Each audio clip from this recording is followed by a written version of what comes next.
Baik, selamat malam Ko. Perkenalkan nama saya Desanto, NPM 2342021.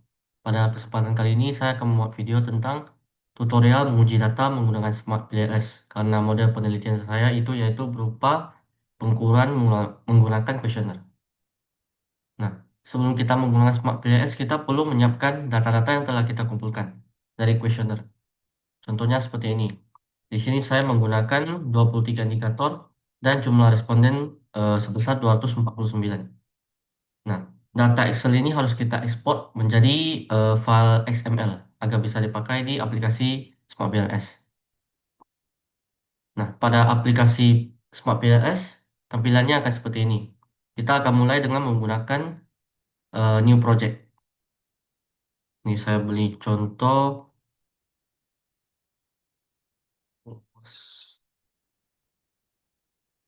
Nah, untuk mengimport data yang telah kita buat, kita double klik pada project yang telah kita buat di sini. Kemudian pilih file yang kita simpan. Klik OK. Nah, jika berhasil impor, maka akan muncul tampilan seperti ini. Nah, untuk step selanjutnya kita perlu membuat model penelitian kita, yaitu kita klik pada New Path Model. Ini model. Nah, pada bagian ini kita akan membuat gambar tentang model penelitian saya dulu. Di sini saya ada menggunakan 6 variabel, yaitu ada 3 dependen, satu mediasi dan dua, sorry, 3 independen, satu mediasi dan 2 dependen.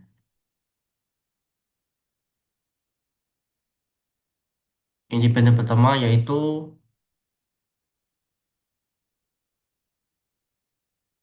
variabel individual karakteristik.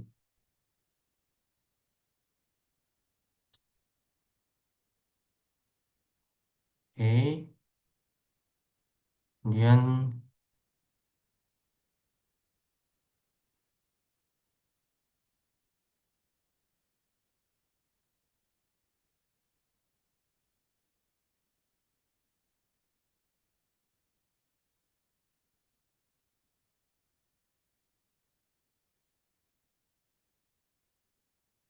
independen kedua yaitu task karakteristik dari name dulu,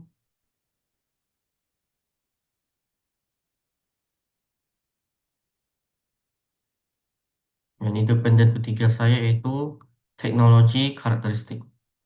Nama kita rename dulu pada variabel yang kita ada buat.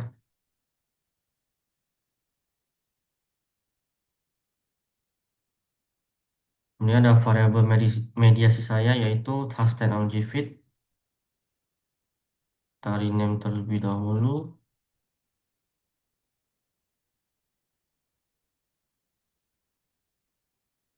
Dan dua variabel dependent saya yaitu ada performance impact sama performance ekspektasi.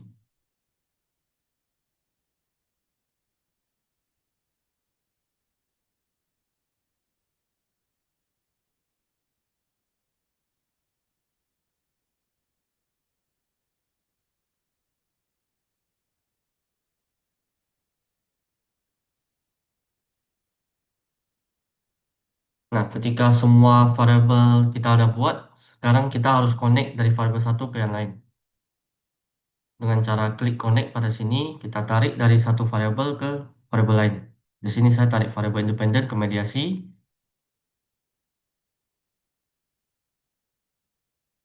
dan variabel mediasi ke variabel dependen.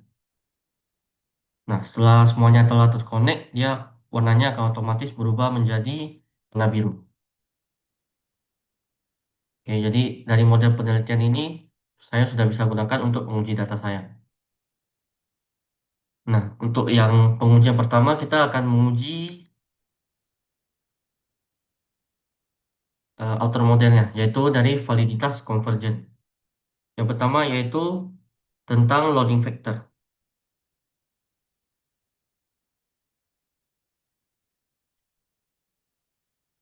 Dengan cara kita klik calculate, kemudian PLS algorithm. Di sini kita langsung start calculation.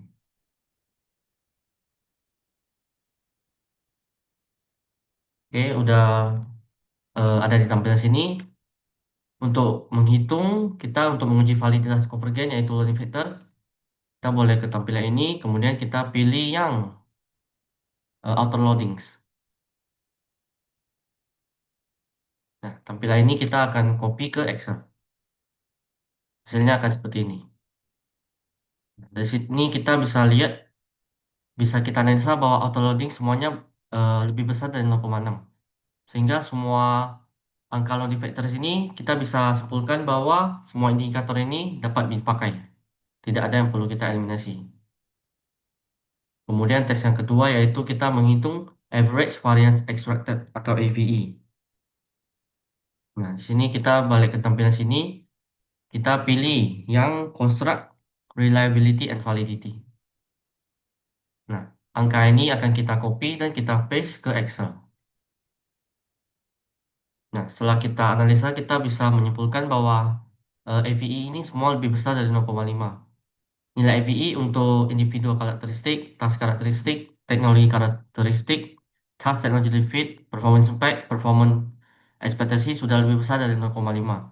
Sehingga dapat kita simpulkan bahwa kriteria validitas konvergen terpenuhi. Selanjutnya kita akan menguji validitas diskriminan. Yang pertama yaitu dari cross-loading. Nah, pada tampilan ini kita pilih yang diskriminan validity yang di bawah ini. Kemudian kita pilih yang cross-loading. Nah, seperti ini tampilannya. Kita copy, kita paste ke Excel.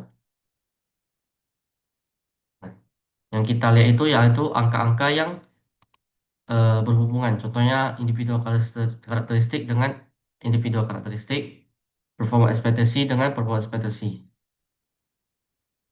Kemudian kita bisa simpulkan bahwa nilai cross-loading untuk masing-masing indikator itu eh, berada lebih besar dari 0,7 sehingga bisa kita simpulkan bahwa kriteria validitas diskriminan telah terpenuhi.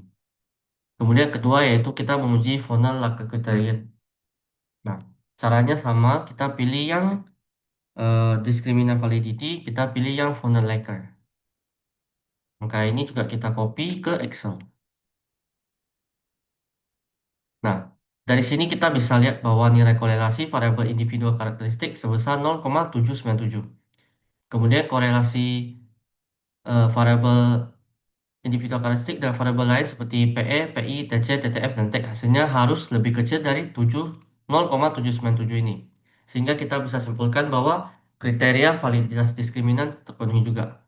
Begitu juga dengan nilai korelasi variabel PE, OI, TC, TTF, TEC yang lebih besar dari korelasi dengan konstruk yang lain.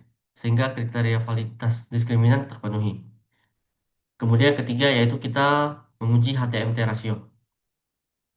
Caranya sama, kita pilih pada discriminant validity dan kita pilih yang HTMT ratio ini. Angka ini juga kita copy ke Excel. Nah, di sini kita bisa lihat bahwa nilai HTMT ini dia lebih besar dari 0,9. Sehingga dapat disimpulkan bahwa validitas diskriminan tidak terpenuhi. Oke, selanjutnya kita akan menguji reliabilitas, yaitu ada dari kompleks alpha.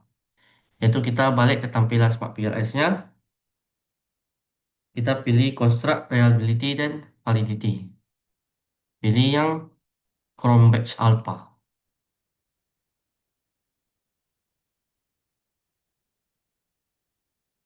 Nah, angka ini juga kita copy ke Excel. Kemudian kita bisa lihat bahwa nilai Chromebus Alpha untuk IC, PI, PI, TC, TTF, dan TEK sudah lebih besar dari 0,6. Yang artinya bahwa reliabilitas sudah terpenuhi. Atau artinya indikator yang digunakan mampu menghasilkan respon yang konsisten dan dapat dipercaya. Selanjutnya kita akan uji composite reliability. Itu sama pada bagian construct reliability and validity, kita pilih yang composite reliability.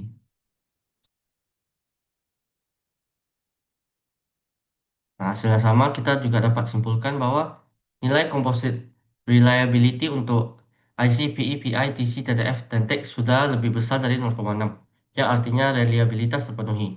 Atau artinya indikator yang digunakan mampu menghasilkan respon yang konsisten dan dapat dipercaya.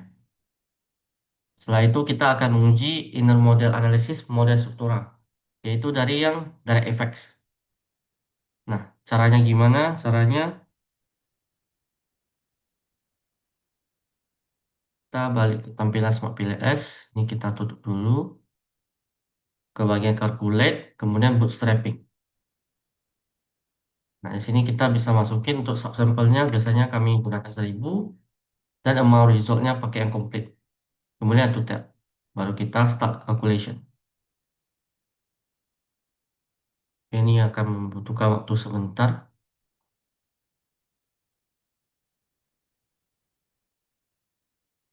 Setelah selesai diuji, akan muncul tampilan seperti ini di bagian Have Coefficients.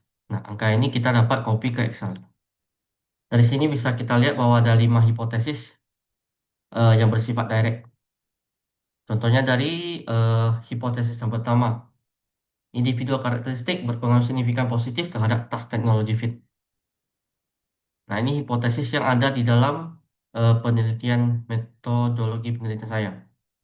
Yang pertama, nilai probability untuk hasil regresi IC terhadap TTF ini sebesar 0,0000, di mana probability ini lebih kecil dari 0,05 dan nilai koefisiennya sebesar 0,215.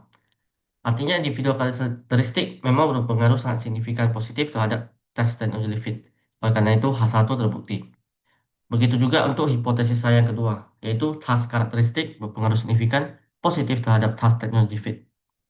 Nah, kita bisa lihat bahwa nilai probability untuk hasil regresi TC terhadap TTF sebesar 0,0000, di mana nilai probability ini juga lebih kecil dari 0,05 dan nilai koefisiennya yaitu 0,443. Sehingga kita simpulkan bahwa H2 juga terbukti. Begitu juga dengan H3, yaitu teknologi karakteristik berpengaruh signifikan positif terhadap task technology fit. Nah, nilai probability-nya juga 0,000 dan koefisien 0,306. Sehingga kita dapat simpulkan bahwa hipotesis ini berpengaruh signifikan positif. Sehingga H3 terbukti. Kemudian H4, yaitu hubungan task technology fit ke performance ekspektasi. Hubungan mediasi ke dependent. Nilai p-value-nya yaitu 0,000 dengan koefisien 0,829. Sehingga berpengaruh sangat signifikan positif. Kemudian H5, hipotesis 5, task technology fit berpengaruh signifikan positif terhadap performance impact dengan nilai p-value-nya 0,000 dan koefisien sebesar 0,786. Di mana kita dapat sebutkan bahwa task technology fit memang berpengaruh sangat signifikan positif terhadap performance impact. Ya artinya H5 juga terbukti. Nah, setelah kita menguji direct effects-nya, kita juga bisa menguji indirect effects-nya. Caranya kita balik ke Smart BIS, kita pilih yang specific indirect effects. Nah, angka ini juga bisa kita copy ke Excel. Di sini akan muncul 6 lagi hubungan yang indirect.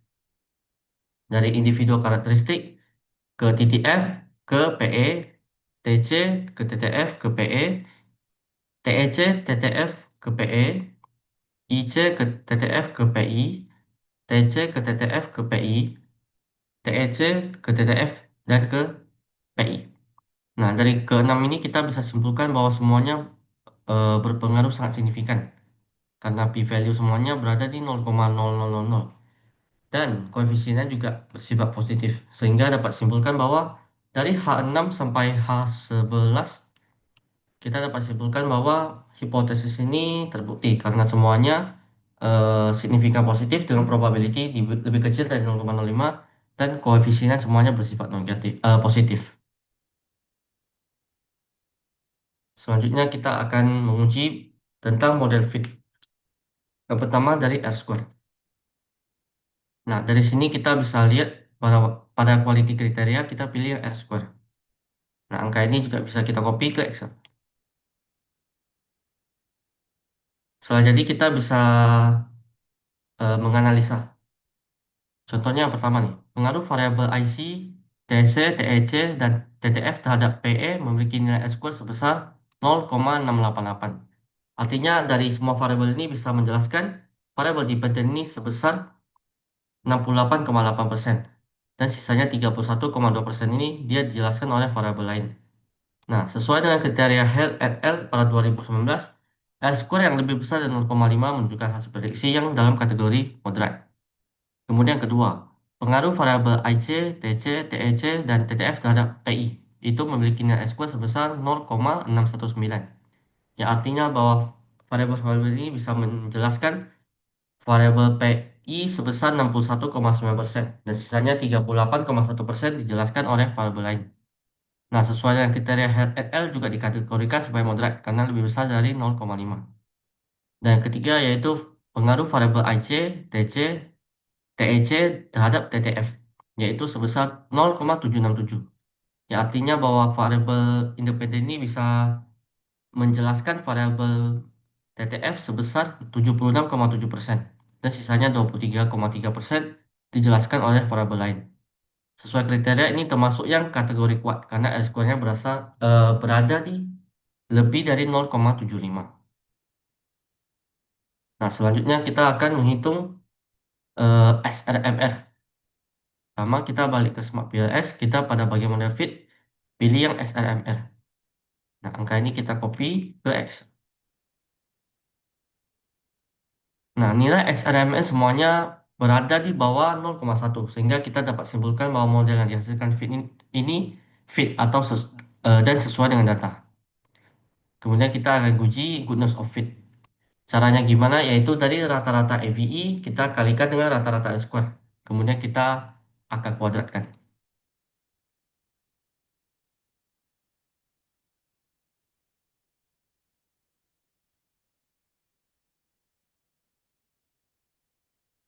Dari AV ini kita zoom, kemudian kita bagi 6 untuk cari average-nya.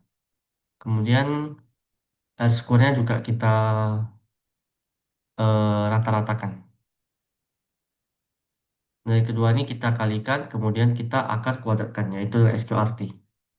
Sehingga nilai GOF-nya berada pada angka 0,678. Di mana nilai GOF ini dia lebih besar dari 0,36. Sehingga kriteria modal dihasilkan termasuk dalam kategori yang kuat. Nah, selanjutnya tes yang terakhir yaitu F-square. Ini kita bisa pada bagian quality kriteria, kita pilih yang F-square. Angka ini juga bisa kita copy dan kita paste ke Excel untuk kita simpulkan. Sekian video dari saya. Sekian dan terima kasih.